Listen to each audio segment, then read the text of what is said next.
নমস্কার, আমি শুভাশিস। আমাদের একটা গল্প হোক ইউটিউব চ্যানেলে আপনাদের স্বাগত। আজকের গল্প সত্যজিৎ রায়ের কাহিনী অবলম্বনে গগন চৌধুরী স্টুডিও। গল্প পাঠে এবং সমগ্র পরিচালনায় আমি শুভাশিস।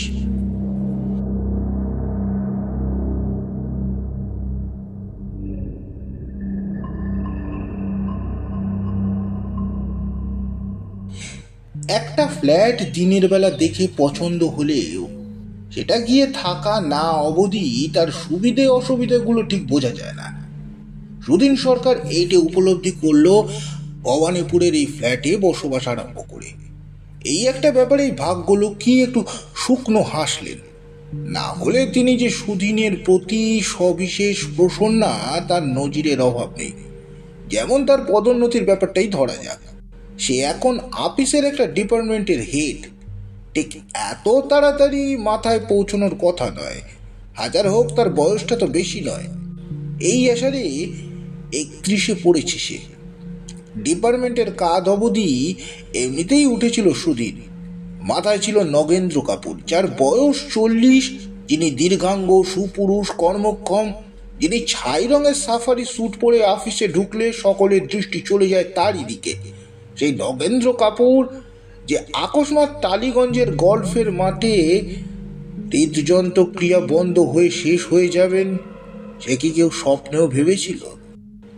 এই মৃত্যুর পরেই সুদিন দেখল প্রায় প্রাকৃতিক নিয়মের মতোই সেই কাপুরের জায়গা অধিকার করে বসেছে। এটা অবশ্য শুধু কপাল জোরে নয়, সুদিন এই পদের উপযুক্ত নয় এই অপবাদ তাকে কেউ দেবে না। তারপর এই ফ্ল্যাট, সুদিনের বাপ মা তাকে সংসারী করার জন্য উঠে পড়ে লেগেছেন। সময়টা ভালো, কাজেই সুদিনকে বাধ্য হয়ে এই অবস্থায় জন্য প্রস্তুত হতে হয়েছে। আগে পার্ক সার্কাসে যে ফ্ল্যাটটা ছিল তা পায়রার খোপের মতো দুখানা ঘরে সংসার চলে না। তাছাড়া কাছেই ছিল একটা বিয়ে শাদিতে ভাড়া দেওয়ার বাড়ি। অষ্টপ্রহর গ্রামাফোন রেকর্ডে সানাইয়ে বিকৃত বাঁশ ফাটা সুরে সুদিনের প্রাণ অতিষ্ঠ হয়ে এসেছিল। দালালের কাছ থেকে খবরটা পেয়ে সুদিন প্রথমে যে ফ্ল্যাটটা দেখতে গেল সেটাই হলো ভবানীপুরের এই ফ্ল্যাট। দোতলা ফ্ল্যাট, 3খানা বেশ বড় বড় ঘর, 2টো বাথরুম, দক্ষিণে বারান্দা, মেঝের মোজাইক, জানলার গ্রিল, ফ্ল্যাটের প্ল্যান, সবকিছুই সুপরিকল্পনা এবং সুরুচির ছাপ। ভাড়া 800 টাকা। সর্বোপরি বাড়িওয়ালার সঙ্গে কথা বলে তাকে মোটামুটি সজ্জন ব্যক্তি বলেই মনে হয়। সুদিনের আর দ্বিতীয় কোনো ফ্ল্যাট দেখতে হয়নি। 2 সপ্তাহ হলো সে এখানে এসছে এই ফ্ল্যাটে। প্রথম দিন কদিন অত খেয়াল করেনি। তারপর একদিন মাঝরাতে ঘুম ভেঙে দেখলো তার চোখের বাইরে থেকে একটা বিজলি আলো এসে পড়ছে, বেশ উজ্জ্বল আলো। এত রাত্রে আলো আসে কোত্থেকে? সুদিন বিছানা ছেড়ে বাইরে বারান্দায় গিয়ে দাঁড়ালো। প্রায় সারা পাড়া অন্ধকার, কেবল একটি আলো জ্বলছে রাস্তার উল্টোর দিকে, প্রাচীন অট্টালিকা 3 তলার একটি ঘর থেকে। খোলা জানলার পর্দার ওপর দিয়ে শটান এসে পড়ছে, বারান্দা পেরিয়ে ঢুকছে সুদিনের ঘরে।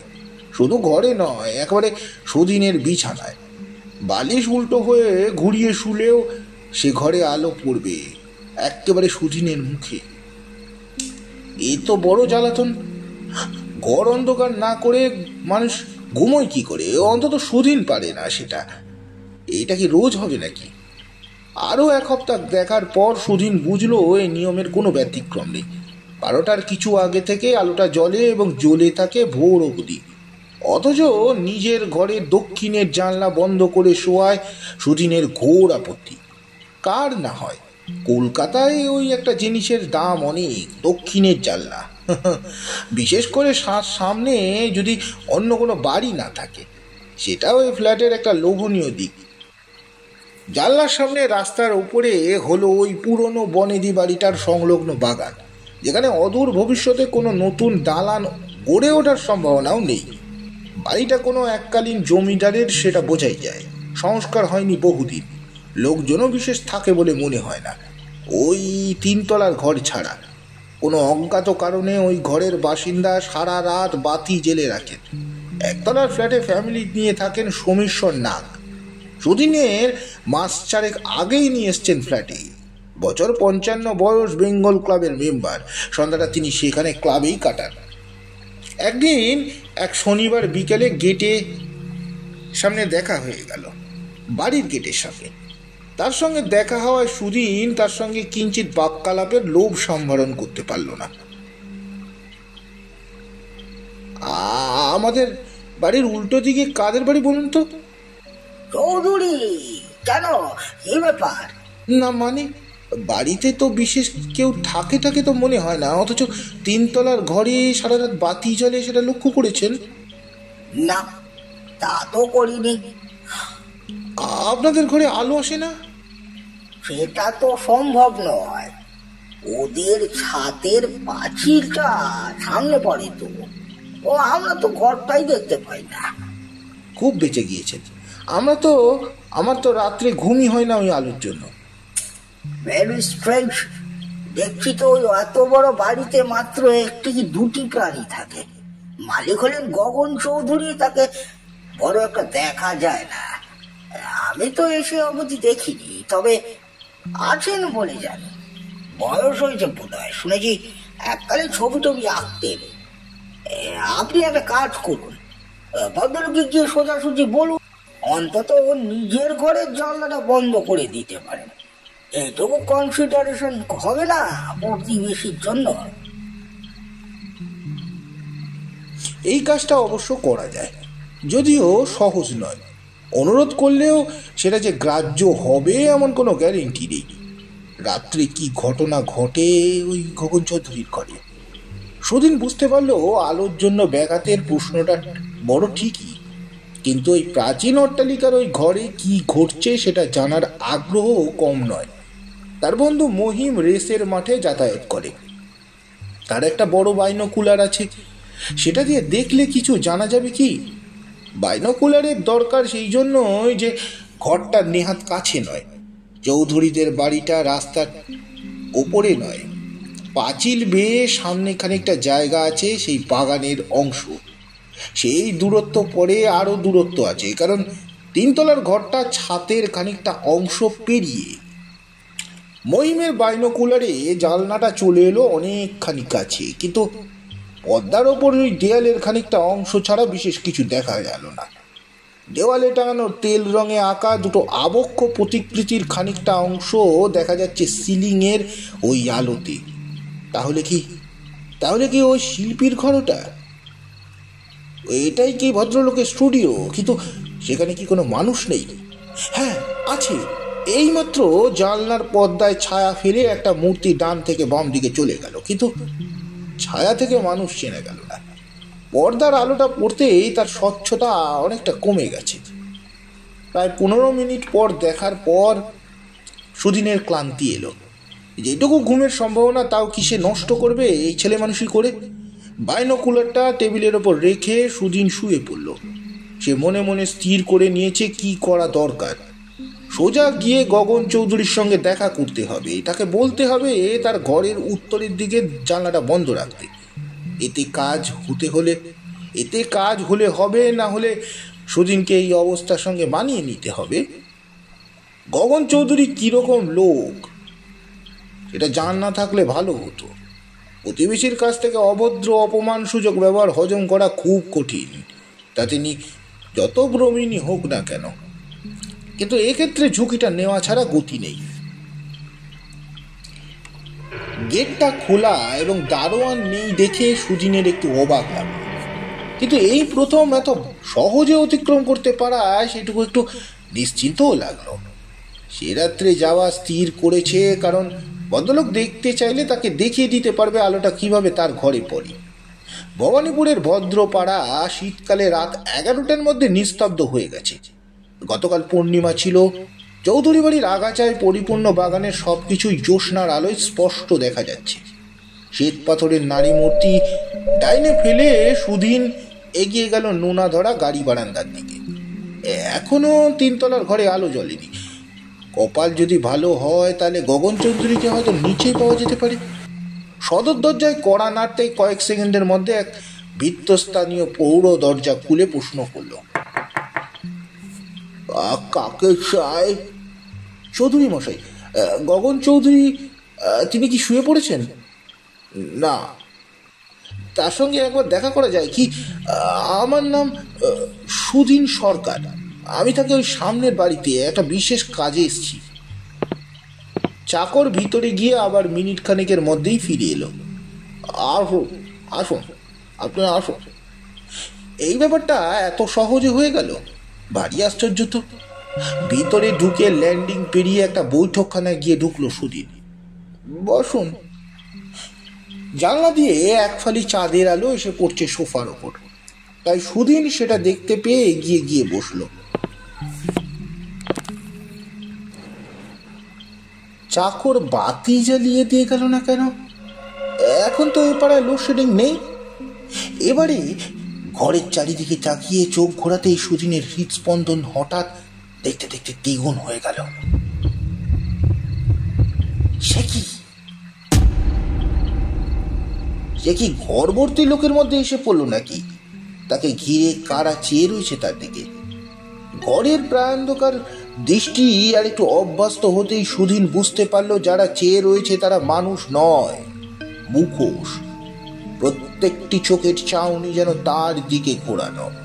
এইসব মুখোশ যে এদেশের নয় সেটা বুঝেছে সুধীন। দেখে মনে হয় অধিকাংশ আফ্রিকার, কিছু দক্ষিণ আমেরিকার হতে পারে। সুধীন এককালে ভালো ছবি আঁকত। বাপের আপত্তি না থাকলে হয়তো সেটাকেই সে পেশা করত। হাতের নানা রকম কাজ সম্বন্ধে তার এখনো যথেষ্ট কৌতূহল আছে। সুধীন মনে মনে নিজের সাহসের তারিফ না করে পারল না। অন্ধকার ঘরে মুখোশ পরিবৃত্ত এই ভৌতিক পরিবেশে অনেকেরই দাঁত কপাটি লেগে যেত। ঘরে যে কখন লোক প্রবেশ করেছে তা সুধীন টের পায়নি। গম্ভীর কণ্ঠস্বরে প্রশ্ন শুনে চমকে পাশ ফিরে সোফার দিকে বসা মানুষটাকে দেখতে পেল। এত রাত্রে? সুধীন হাত দুটোকে প্রায় যন্ত্রের মতো সামনে তুলে নমস্কার করে কথা বলতে গিয়েও পারল না। ইনি যে এত অভিজাত পরিবারের সন্তান তাতে কোনো সন্দেহ নেই। পরনে দোরকা শালই তার পরিচয় দিচ্ছে, কিন্তু গায়ের রঙে এমন পাংশুটে রক্তহীন ভাব, তার চোখের চাহনিতে এমন অস্বাভাবিক তীক্ষ্ণতা সুধীন কখনো দেখেনি। এমন ব্যক্তিকে প্রথম দর্শনে কারুরই মুখ থেকে চট করে কথা বেরোবে না। ভদ্রলোক নিষ্পলক দৃষ্টিতে সুধীনের দিকে চেয়ে আছে। প্রায় 1 মিনিট লাগলো সুধীনের নিজেকে সামলে নিতে। তারপর সে আস্তে আস্তে মুখ খুলল। আমি একটা অভিযোগ নিয়ে এসেছি, কিছু মনে করবেন না। আপনি গগন চৌধুরী তো? ভদ্রলোক একবার শুধু মাথা নাড়িয়ে জানিয়ে দিলেন তিনি সেই ব্যক্তি। প্রশস্ত ললাটের 3 দিক দিয়ে সিংহের কিশোরের মতো আধ পাকা চুল থেকে মনে হয় বয়স 65-র কম না। সুধীন বলে চলল, আমার নাম সুধীন্দ্রনাথ সরকার। আমি সামনের বাড়ির 2তলার ফ্ল্যাটে থাকি। আসলে হয়েছে কি, আপনার 3 তলার ঘরের বাটিটা সারা রাত জলে বলে বড্ড অসুবিধে হয়। আলোটা সোজা আমার মুখের ওপর এসে পড়ে। যদি আপনার জানলাটা বন্ধ রাখতে পারতেন তাহলে।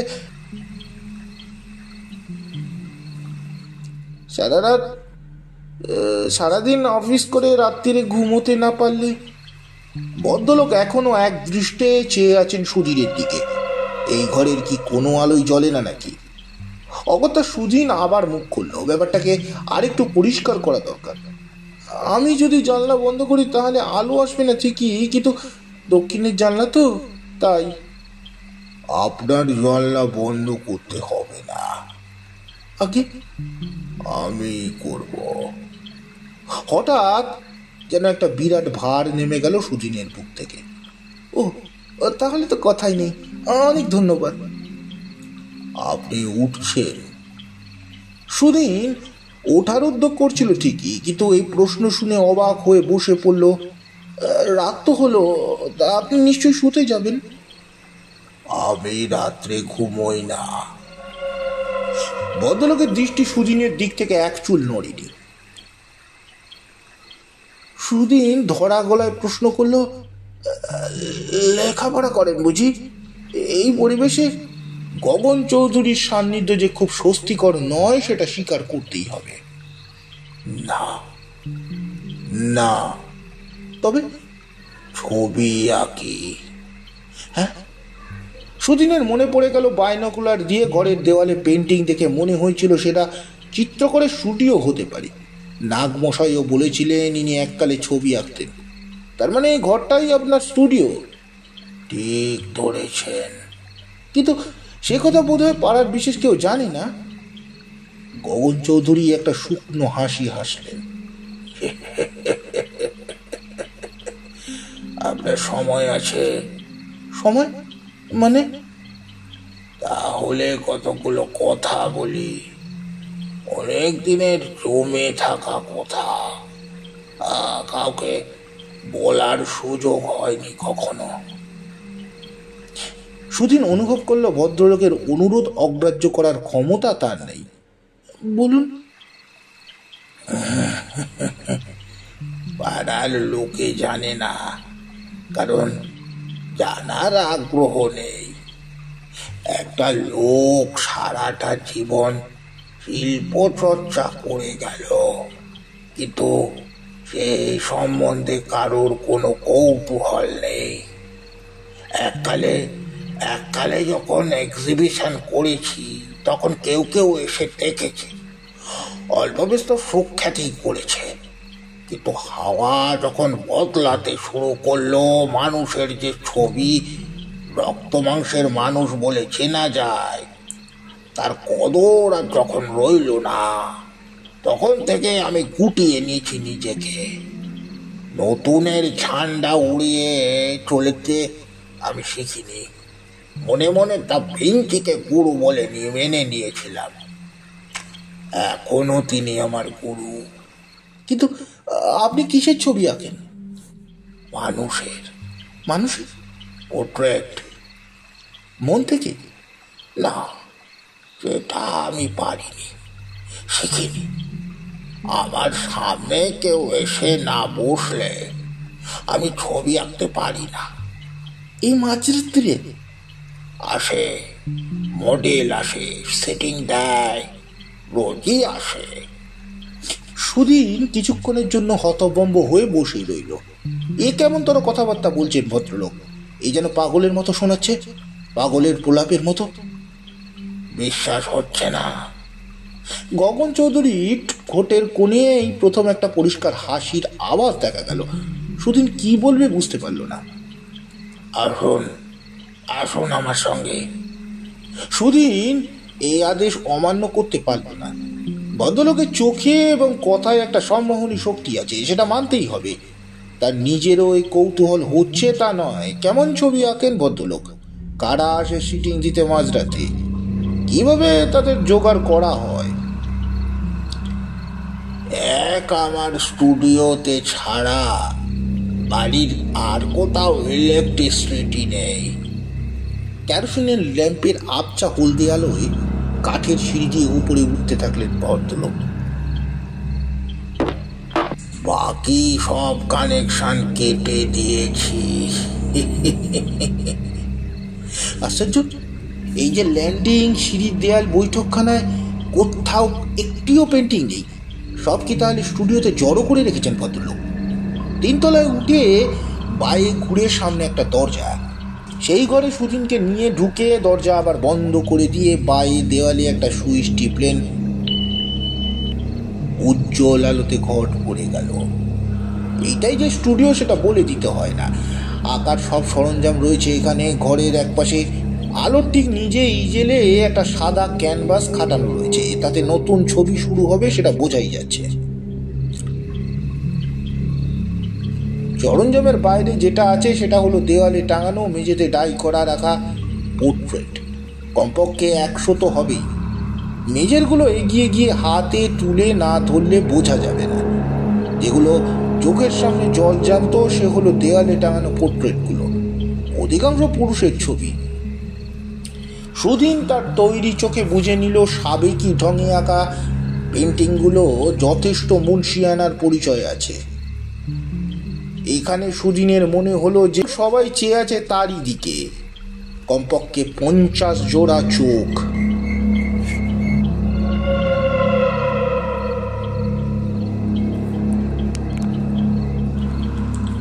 কিন্তু এরা সব কারা? দু একটা মুখ চেনা চেনা মনে হচ্ছে বটে, কিন্তু কেমন লাগছে প্রশ্ন করলেন গগন চৌধুরী। উঁচুদরের কাজ স্বীকার করতে বাধ্য হলো সুধীর। অথচ অয়েল পেন্টিং এ পোর্ট্রেট আঁকার রেওয়াজটাই লোপ পেয়ে গেছে। এখানে আমাদের মতো শিল্পীদের দশা হয় কি তা ভেবে দেখেছেন? কিন্তু এ ঘরে এসে তো মনে হচ্ছে না আপনার কাজের অভাব আছে। কি বলছেন? সে তো এখন, এককালে 15 বছর ধরে সমানে কাগজে বিজ্ঞাপন দিয়ে গেছি, একটি লোকও সাড়া দেয়নি। শেষটায় বাধ্য হয়ে বন্ধ করে দিই।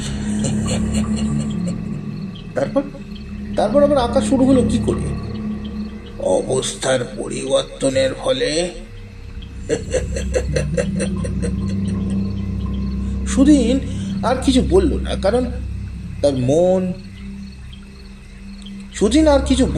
কারণ তার সমস্ত মন এখন ছবির দিকে।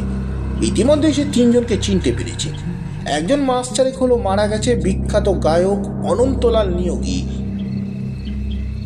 সুদিন আসরে বসে তার গান শুনেছে বছর 8 আগে। দ্বিতীয়জন হলেন অসীমানন্দ স্বামী, এককালে স্বদেশী করে সন্ন্যাসী হয়ে যান। ইনিও মারা গেছেন বছরখানেক হলো, কাগজে ছবি বেরিয়েছিল, সুদিনের মনে আছে। তৃতীয় ব্যক্তি হলেন এয়ার ইন্ডিয়ার বাঙালি পাইলট ক্যাপ্টেন চক্রবর্তী।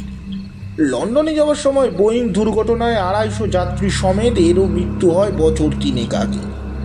সুদিন যে শুধু ছবি থেকে চিনল এনাকে তা নয়, একবার অফিসের কাজে রোম যাওয়ার পথে প্লেনের ককপিটে এনার সঙ্গে আলাপ হয়েছিল। সুদিন একটা প্রশ্ন না করে পারল না,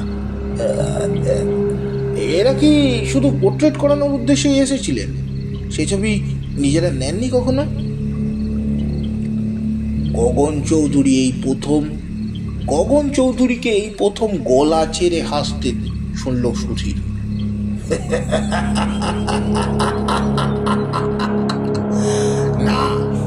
না মিস্টার সরকার, পোর্ট্রেট এদের কোনো প্রয়োজন ছিল না, শুধু আমার ব্যক্তিগত সংগ্রহের জন্য আঁকা। আপনি কি বলতে চাইছেন? রোজই কেউ না কেউ এসে আপনাকে সিটিং দেন? এটা আর একটুক্ষণ থাকলেই দেখতে পাবেন, আজও লোক আসবে। সুদিনের মাথাটা ক্রমশ গুলিয়ে যাচ্ছে, কিন্তু এদের সঙ্গে যোগাযোগটা কিভাবে? দাঁড়ান আপনাকে বুঝিয়ে দিচ্ছি। আমার সিস্টেমটা একটু আলাদা। তার থেকে একটা বেশ বড় খাতা নামিয়ে সুদিনের দিকে এগিয়ে দিলেন গগন চৌধুরী। এটা খুলে দেখুন, এতে কি আছে। আলোর তলায় গিয়ে খাতাটা খুলল সুধীর। খাতায় পাতার পর পাতায় আঠা দিয়ে সাঁটা রয়েছে খবরের কাগজের পৃষ্ঠা থেকে কাটা মৃত্যু সংবাদ। অনেকগুলো খবরের সঙ্গে ছবিও রয়েছে। সুদিন দেখলো যে কিছু কিছু কাটিং এর পাশে পেন্সিল দিয়ে চিকে দেওয়া রয়েছে। পেন্সিল দিয়ে চিকে দাগ হলে বুঝতে হবে তাদের ছবি আঁকা হয়ে গেছে, বললেন গগন চৌধুরী। কিন্তু যোগাযোগটা করেন কি করে সেটা তো। গগন চৌধুরী সুদিনের হাত থেকে খাতাটা নিয়ে আবার সেটা তাকে রেখে দিলেন। তারপর ঘুরে গিয়ে এসে বললেন, ওটা সকলে পারে না, আমি পারি। এটা চিঠি বা টেলিফোনের কম্য নয়। এরা যেখানে আছেন সেখানে তো টেলিফোন নেই, ডাক বিলির ব্যবস্থাও নেই। এই জন্য অন্য উপায়ের প্রয়োজন।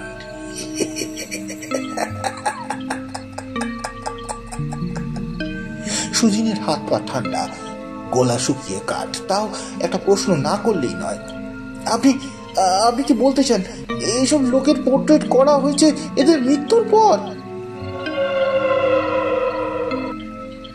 মৃত্যুর আগে এদের খবর পাবো কি করে সুদিন বাবু? মৃত্যু না হলে তো তারা তাদের গণ্ডির বাইরে বেরোতে পারেন না। একমাত্র মৃত ব্যক্তিত্ব সম্পূর্ণ মুক্ত, সম্পূর্ণ স্বাধীন। এদের সময়ের অভাব নেই, ধৈর্যের অভাব নেই। যতক্ষণ ছবি না নিখুঁত হচ্ছে ততক্ষণ ঠায় বসে থাকবেন ওই চেয়ারে। ঢং ঢং করে রাত্রির নিস্তব্ধতা বিজীর্ণ করে একটা ঘড়ি বেজে উঠল। সিঁড়ির পাশে যে ঘড়িটা দেখেছিল সুদিন, সেটাই বোধ হয় 12টা। এইবার আসবেন। কে? সুদিনের গলা থেকে অস্বাভাবিক রকম চাপা রুক্ষ, তার মাথা ঝিম। সুদিনের গড়। সুদিনের গলার স্বর অস্বাভাবিক রকম চাপা আর রুক্ষ, তার মাথা ঝিমঝিম করছে।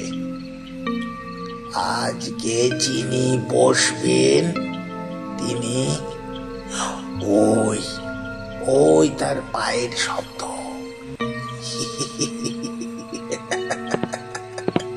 সুদিন শ্রবণ শক্তিটা এখনো হারায়নি, তাই সে স্পষ্ট শুনতে পেল বাইরে নিচ থেকে জুতোর শব্দ। এসে দেখুন, গগন চৌধুরী এগিয়ে গেছেন পাশের জানলার দিকে। আমার কথা বিশ্বাস না হয় নিজে এসে দেখুন। এ কি সম্মোহনী শক্তি! যন্ত্রচালিতের মতো এগিয়ে এসে সুদিন গগন চৌধুরীর পাশে দাঁড়িয়ে নিচের দিকে দৃষ্টি দিল। তারপর তার অজান্তেই একটা আর্ত চিৎকার ভেসে এলো তার গলা দিয়ে। একে আমি চিনি। সেই দৃপ্ত মিলিটারি ভঙ্গি, সেই দীর্ঘ গরম ছাই রঙের সাফারি স্যুট। আরে ইনি তো সুদিনেরই বস, নগেন্দ্র কাপুর। সুদিনের মাথা ডুবছে, সুদিনের মাথা ঘুরছে। টাল সামলানোর জন্য সে ইজেলটাকে ড্রাফটে ধরে ফেলল। সিঁড়ি দিয়ে পায়ের আওয়াজ ক্রমশ উপরে উঠে আসছে। কাঠের সিঁড়িতে জুতোর ক্রমবর্ধমান শব্দে সমস্ত বাড়িটা গম গম করছে। এবার আওয়াজ থামল। দুই শব্দের মধ্যে গগন চৌধুরী মুখ খুললেন আবার।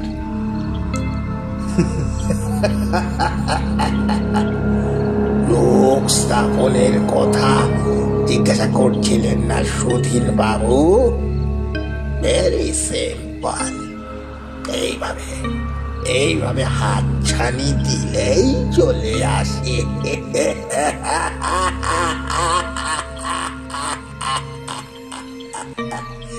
সুদিন বিস্ফারিত চোখে দেখল দোরকা শালের ভিতর থেকে গগন চৌধুরীর ডান হাতটা বেরিয়ে সামনে প্রসারিত।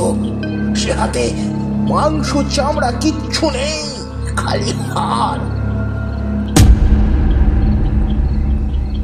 এ হাতে টাকা, এই হাতেই আঁকা।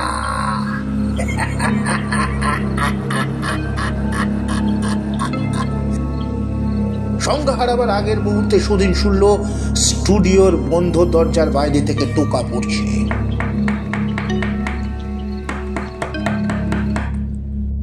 দাদা বাবু গো, ও দাদা বাবু। এক ঝটকায় ঘুমটা ভেঙে গিয়ে দিনের আলো সুদিনকে আবার সেই চোখ কুচকে বন্ধ করে নিতে হলো। বাপরে, কি ভয়ানক স্বপ্ন! দাদা বাবু দরজা খুলুন, দাদা বাবু। চাকর অধীরের গলা। দাঁড়া, 1 মিনিট। সুদিন বিছানা ছেড়ে এগিয়ে গিয়ে দরজার ছিটকিনিটা খুলে দিল। অধীরের মুখে গভীর উদ্বেগ। আপনি এত বেলা অবধি? জানি, ঘুমটা একটু বেশি হয়ে গেছে। এত হই হল্লা বাড়ির সামনে, কিছু টের পেলেন না? হই হল্লা? চৌধুরী বাড়ির বড় বাবু যে কাল রাত্রিরে মারা গেছে, গগন বাবু। 84 বয়স হয়েছিল। ভুগছিলেন তো অনেক দিন। ঘরে বাতি জ্বালা থাকতো রাত্রিরে, দেখেননি? তুই জানতিস ওনার অসুখ? জানবো না?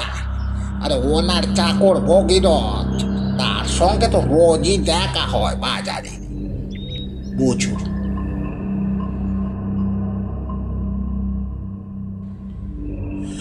সমাপ্ত। গল্পটি আপনাদের কেমন লাগলো অবশ্যই জানাবেন। গল্পটি ভালো লাগলে লাইক, কমেন্ট, সাবস্ক্রাইব ও শেয়ার করতে ভুলবেন না। নমস্কার।